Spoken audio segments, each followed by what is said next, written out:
আসসালামু আলাইকুম। দেশ এবং দেশের বাহির থেকে যারা আমাদের ভিডিওটি দেখছেন সবাইকে স্বাগতম। আপনি এই মুহূর্তে দেখছেন CNTV24 ইউটিউব চ্যানেল এবং ফেসবুক পেজ। আমি আপনাদের সাথে আছি মাজহারুল ইসলাম রিয়াদ। আপনাদের সামনে বিভিন্ন সময় ঘটনা, দুর্ঘটনা, অনিয়ম, দুর্নীতি, ক্রাইম এবং সচেতনমূলক ভিডিও উপস্থাপনা করে থাকি। তারই প্রেক্ষাপটে আজকে আমরা আসছি টাঙ্গাইল বৈল্লা বাজারে। গোপন তথ্যের ভিত্তিতে র্যাব জানতে পারে টাঙ্গাইল বৈল্লা বাজারে একটি স্থানে পরিত্যক্ত স্থানে গাঁজা চাষ হচ্ছে, বিপুল পরিমাণে গাঁজা চাষ হচ্ছে।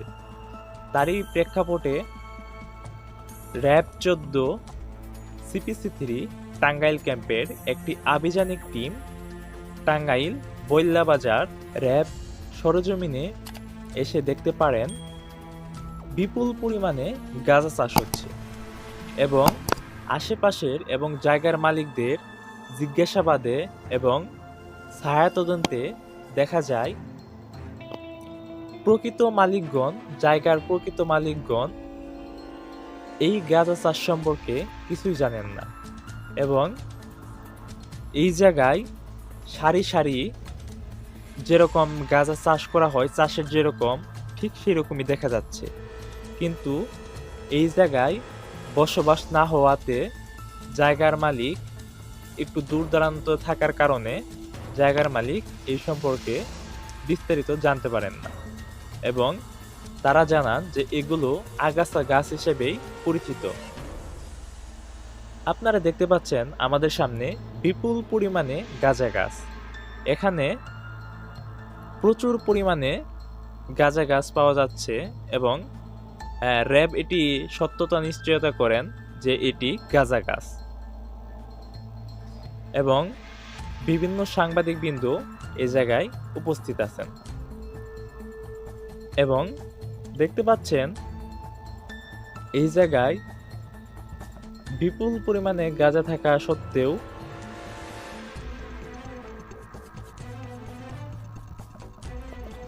এবং আশেপাশে বলার পরে যে এগুলো কারা চাষ করে এগুলো সম্পর্কে তারা জানে কিনা সবারই একটাই উত্তর, এলাকার বিভিন্ন স্থানে এরকম গাছ অহরহ হইতেছে।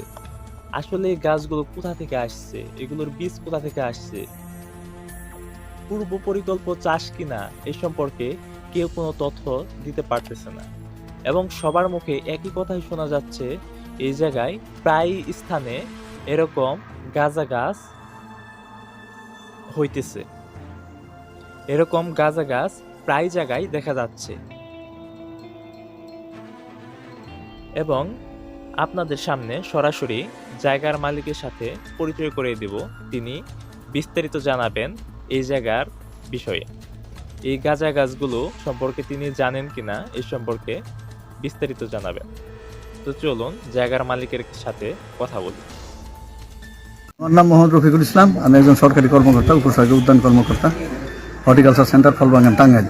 আচ্ছা, আসলে এই জায়গাটা আমার ক্রয়কৃত সম্পত্তি। এটা আগে নিচু ছিল, তারপর আমি মাটি ফেলছি। মাটি ফেলার পরে তখন হুজুর বললেন যে আমি এখানে একটা মাহফিল করবো, এই যে মাদ্রাসা। আচ্ছা, তখন আমি অনুমতি দিয়েছি, ঠিক আছে মাহফিল করেন। আগে কিছু কিছু আগাছা ছিল, ওনাদের নিজের উদ্যোগে পরিষ্কার করছে। জি, পরিষ্কার করার পরে তারপরে যে মাহফিল করে গেছেন, আমি কিছু পেঁপের চারা লাগাইছিলাম, যে তার কিছু চিহ্ন আছে, দু একটা। আচ্ছা, এগুলা আপনি হয়েছে, কেউ রাতের অন্ধকারেও লাগায় নাই। তারপরে আগা সাইডে এটা শুধু এইখানেই না, এই যে বয়েল মিল এইখানেও কিছু আছে। তারপরে এই যে এখানে যে প্লট এইখানেও আছে। জি, এটা আসলে আগাছা হিসাবে আমরা চিনি জানি। এটা কেউ এটা ওই কোনো নেশা জাতীয় কিছু গাছ এটা লাগায় না। হ্যাঁ, এই যে আমরা এখন একটু মানে যে গন্ধটা কিন্তু একটু আসতেছে, এই যে গরমের অতিরিক্ত রোদের কারণে কিন্তু একটু আমরা গন্ধ পাচ্ছি, যে গাঁজা গন্ধটা কিছু মনে হচ্ছে যে আসলে গাছটা গাঁজার গাছ। তো এখন বিষয়টা হলো যে এই যে আপনি হর্টিকালচার সেন্টারে কাজ করেন, আপনি গাছগাছরা নিয়ে কাজ করেন, আপনি এখন এখানে স্বাভাবিকভাবে কিন্তু মানুষ সন্দেহ করতে পারে যে আপনি এই বিষয়টা নিয়ে চর্চা করছেন কিনা। আসলে বিষয়টা কি বলবেন? এইখানে আমরা যে ফল বাগানে কাজ করি, জি এটা শুধু ফলের গাছ নিয়ে, এখানে অন্য কোনো প্রজাতি নিয়ে কাজ করি না আমরা। জি তো এটা সম্পর্কে আমার কোনো ধারণাও নাই। আচ্ছা গাছ মানে গাঁজা গাছ কিরকম এটা আজ পর্যন্ত এই যে বয়সের 60 বছর কাছাকাছি দেখি নাই। আচ্ছা, তো এখন আপনি যে এইখানে যে গাছগুলো পাওয়া গেল তো আপনার জমিতে, তো এখন তো এখানে আইনগত একটা জটিলতা আপনি পড়ে গেলেন, এখানে এটাকে আপনি কিভাবে ই করতেছেন? এখন এটা তো আমার জানা নাই যে এটা গাঁজা গাছ। জি গাঁজা গাছ যদি জানতাম তাহলে তো ওটা দেখার সাথে সাথেই আমি হয়তো আপনাদের ইনফরমেশন করতাম অথবা থানায় ইনফরমেশন করতাম। এটা তো আমার তো ওই জানা নাই যে এটা গাঁজা গাছ। এই জন্যই তো এই পর্যায়ে আসছে। এটা একটা সরকারি প্রতিষ্ঠান, কত লোকজন আসতেছে যাইতেছে, কত বড় বড় কর্মকর্তা আসতে যায় না, জি কিন্তু আজ পর্যন্ত কেউ বললো না যে এই ধরনের গাছ আপনার এখানে কেন। হুম হুম হুম হুম এটা আমার জানা নাই যে এটা গাঁজা গাছ। আচ্ছা, তো আপনার আর কেউ লাগায়ও নাই। আমার জায়গার মধ্যে তন্ড কেউ লাগানোর কথা না, আমি তো নিজে লাগাই নাই, আর কেউ লাগায়ও নাই। আমার নাম ফরাদ ইকবাল রুবেল, আমি কাউন্সিলর 2 নং ওয়ার্ড, টাঙ্গাইল পৌরসভা। আমি বেশ 30 মিনিট আগে সম্ভবত আমাকে ফোন দেওয়া হয়েছে র্যাব থেকে, বললো যে আমরা সহযোগিতা চাচ্ছি, আমরা একটু বল্লা বাজার দিকে আসেন। তো এসে দেখি এই অবস্থা, পরে বলতেছে এটা গাঁজা গাছ, কিন্তু আমরা গ্রামগঞ্জে মূলত যেটা আমরা জানি যেটা আগাছা হিসাবে চিনে থাকি, আমার ওয়ার্ডে এরকম গাছ অ্যাভেলেবেল আছে। তো আমাদের হয়তো ধারণা নাও থাকতে পারে, যদি আইনগতভাবে যদি এটা সঠিক বা অরিজিনালি যদি সেটা মাদক গাছ হয়ে থাকে, সেটা আমরা আইনগতভাবে যতটুকু করা থাকবে সেই ক্ষেত্রে আমাদের সার্বিক সহযোগিতা থাকবে আমার ওয়ার্ডবাসীর পক্ষ থেকে এবং আমার ব্যক্তিগত তরফ থেকে। এবং আমি চাই যদি সেটা আইনের বেড়াতালে যদি সেটা কোনো মাদক গাছ থেকে থাকে, তাহলে সেটার যে আইনগত যে সঠিক নিয়ম, সেই নিয়মটা প্রয়োগ হোক। কারণ এই ওয়ার্ডটা সুন্দর এবং শৃঙ্খল বজায় রাখার ক্ষেত্রে সেটা আমার শতভাগ সার্বিক সহযোগিতা থাকবে। কিন্তু আমরা গ্রামগঞ্জে আসলে সাধারণত যতটুকু জানি, এরকম গাছ আমার ওয়ার্ডে অন্তত 10 জায়গায় তাকাইলে 7 জায়গায় পাবেন। এটা আমরা সাধারণত মানে এই কি আগাছা হিসাবে চিনি থাকি। মানে এগুলি কেউ আবাদ করছে আপনি জানেন না, এরকম আমার ওয়ার্ডে এরকম নজিরবিহীন নাই যে কেউ রোপণ করছে যে এরকম গাছ গজালে, এগুলো আগাছা হিসাবে আমরা জানি। আর এই জায়গাটা এই অল্প কিছুদিন আগে নিচা ছিল, এটা নতুন মাটি ফেলছে, মাটি ফেলার পরে যে কয়েকদিন আগে ওয়াজ মাহফিল হয়েছে যে মাদ্রাসা থেকে, এইখানে তখন পরিষ্কার ছিল। ধন্যবাদ। জি। আচ্ছা, আমরা এই যে জায়গার যিনি মালিক, তিনি আমাদের জানালেন যে এটি আসলে অনিচ্ছাকৃতভাবে বা ওনার এখানে মানে অবহেলায় হয়েছে আসলে, কিন্তু আমরা স্বাভাবিকভাবে কিন্তু কাউকে সন্দেহের বাইরে রাখি না। আমরা কি ধারণা করতে পারি যে উনি এখানে এগুলো করেছেন বা এই ধরনের কোনো কাজ না, এই ধরনের বা অন্য কেউ করেছেন? এইরকম লোক আমার ওয়ার্ডে জানা মতে নাই, কিন্তু এটা আমি বলতে পারি যে আমার ওয়ার্ডে 2-4 জন মাদক সেবনকারী আছে, ব্যবসায়ী আছে। আচ্ছা, সেটা আমরা চাই আইনগতভাবে যতটুকু সহযোগিতা করে তারা নির্মূল হয়। কিন্তু এই জায়গা বা এই সম্বন্ধে আমার যতটুকু ধারণা আছে, এই জায়গার মালিক সম্বন্ধে আমি ওনার আগে থেকে অতটুকু চিনি, কিন্তু আমি যতটুকু জানি উনি একজন ভদ্রলোক মানুষ এবং এইখানে যারা বসবাস করে সমাজ হিতৈষীর মতো আমরা যেটা খেয়াল করি, এখানে আমাদের স্থানীয় বাসিন্দা খুব কম বললেই চলে। এখানে যারা আছে এরা সব ম্যাক্সিমাম চাকরিজীবী মানুষ, এরা খুব ভদ্রলোক জেন্টেলম্যান মানুষ। কিন্তু এই জায়গাটার মালিক নিত্যান্ত ছিল যে আমাদের হাজিবাড়ি আবুল চাচা, ওনার কাছ থেকে উনি হয়তো ক্রয় করছে। আমি তো এতদিনও জানি যে আবুল চাচাটি আছে, কিন্তু আজকে এখানে এসে দেখলাম যে জায়গার মালিক হলো উনি হয়েছেন, আজকে বলতেছে আমি জায়গাটা নিচ্ছি। এই হলো বিষয়। তো এখন আপনারা কি চাচ্ছেন বিষয়টা নিয়ে, কি চিন্তা করছেন বা আইনগতভাবে কি পদক্ষেপ? আমি তো এটা বললাম যে আইনগতভাবে যেহেতু আপনি জনপ্রতিনিধি, আপনার তো একটা বললাম যে আমরা এটা আগাছা হিসাবে জানি, কিন্তু আমার ওয়ার্ডে এরকম রোপণ করছে বা চাষ করার কোনো লোক এরকম নলেজে আমার এই পর্যন্ত আসে নাই কখনো।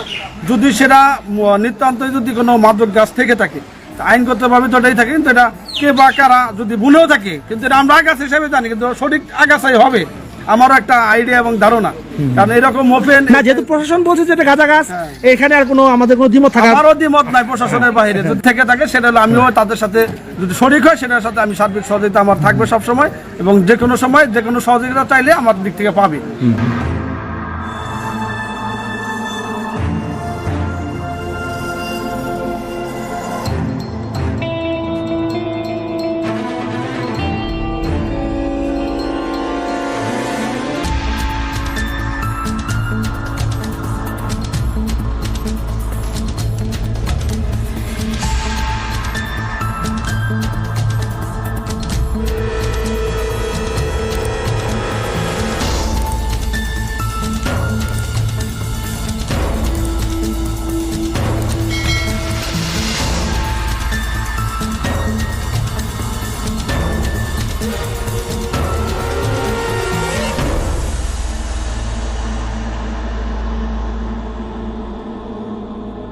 ওকে জি, আসসালামু আলাইকুম। আমি মেজর মেহেদি, ল্যাব 14 এখানে টাঙ্গাইলের কোম্পানি কমান্ডার। আমার সাথে আমাদের যে অপারেশন টিম, আমরা এখানে এসেছি। আমরা একটি তথ্যের মাধ্যমে জানতে পেরেছি যে অত্র এলাকায় গাঁজার চাষ হচ্ছে।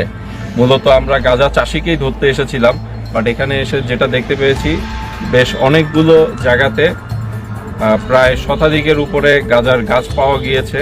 কিন্তু এগুলোর যে মালিক রয়েছে এই জায়গাগুলোর, জমিগুলোর, মূলত তাদের সাথে কথাবার্তার মাধ্যমে এবং স্থানীয় যে জনপ্রতিনিধি কাউন্সিলর আছেন তার সাথে কথা বলে আমরা যেটা জেনেছি যে, এবং আপনারাও আমাদেরকে জানিয়েছেন যে দেখে বোঝা যেটা গিয়েছে যে এটা আসলে কেউ পরিকল্পিতভাবে হয়তো চাষ করেনি, বাট অবশ্যই এর পিছনে কোনো না কোনো একটি মহল জড়িত তো অবশ্যই আছে। আমরা সেটা পরবর্তীতে খুঁজে বের করার চেষ্টা আমাদের অবশ্যই র্যাব করবে। এবং বর্তমানে আমরা যেটা করব, জনপ্রতিনিধি এবং ম্যাজিস্ট্রেটের সম্মুখে আমরা এই গাছগুলো একত্রিত করে এগুলো ধ্বংস করব এবং স্থানীয় প্রতিনিধির মাধ্যমে, জনপ্রতিনিধির মাধ্যমে সকল মালিকদেরকে এবং আশেপাশের যে অত্র এলাকায় যারা বসবাস করেন তাদের সকলকেই আমরা এই জাতীয় গাছ, যেগুলো সন্দেহপ্রবণ, উদ্বেগের তৈরি করে, নেশা জাতীয় গাছ, সেই জিনিসগুলো যেন চেনে এবং সেই ব্যাপারে যত সচেতন থাকে এবং এগুলো যেন ভবিষ্যতে আর দেখা না যায় সেগুলো রোধ করবে, তারা যেন আশু ব্যবস্থা গ্রহণ করে। ধন্যবাদ। এরকম কি মনে হয় যে জায়গাগুলো পরিত্যক্ত, কেউ জায়গার মালিকরা মূলত জানেই না যে এই গাছগুলো জন্ম না, নিচ্ছে? আমি তো আগেই বলেছি, জায়গার মালিকরা এখানে আপনারাও দেখতে পাচ্ছেন যে বাউন্ডারি করা এলাকা, এখানে কোনো তাদের বাসাবাড়িও নেই, পরিত্যক্ত দেখেই হয়তো কোনোভাবে এখানে এই জিনিসগুলো তৈরি হয়েছে, জন্মেছে আর কি। ঠিক আছে, তারা জানলে বা বুঝলে তারা তো আসলে এই জিনিসগুলোর সাথে জড়িত কি জড়িত না সেটা তো আমরা বলতে পারবো না, বাট এই গাছগুলো, এই যে উদ্ভিদ জাতীয় এই জিনিসগুলোর সাথে তারা অবগত না। না, আপনি যেমনটি বলছিলেন যে এইটা পরিকল্পিত চাষ না, কিন্তু আমরা এখানে যেটা দেখেছি আপনাদের সাথে এসে যেটা দেখলাম যে এই পরিত্যক্ত জায়গাগুলোতে মানে চাষ করলে যেমন হয় আর কি, যেভাবে চাষ করা হয় সেইভাবেই কিন্তু এখানে চাষ হচ্ছে। মানে আমাদের অবজারভেশন যেটা মনে হলো আমাদের, যে এটা কোথাও এক জায়গাতে একটা কর্নারে স্তূপ আকারে অনেকগুলো হয়, এটা ছড়িয়ে ছিটিয়ে দেওয়া হয়েছে বা চাষ পরিকল্পিতভাবে চাষ করা হয়েছে, এরকম মনে হয়েছে আমাদের এরকম কাছে। মনে হওয়ার অবকাশ রয়েছে, সেজন্য আমি বললাম যে এটা নিয়ে আমরা পরবর্তীতে আমাদের যে তদন্ত হয় সেগুলো আমরা করে আমরা যদি এর সাথে সংশ্লিষ্ট জড়িত কাউকে পাওয়া যায় তাদেরকে আমরা আইনের আওতায় আনার ব্যবস্থা করব। জি, ধন্যবাদ। জি ধন্যবাদ।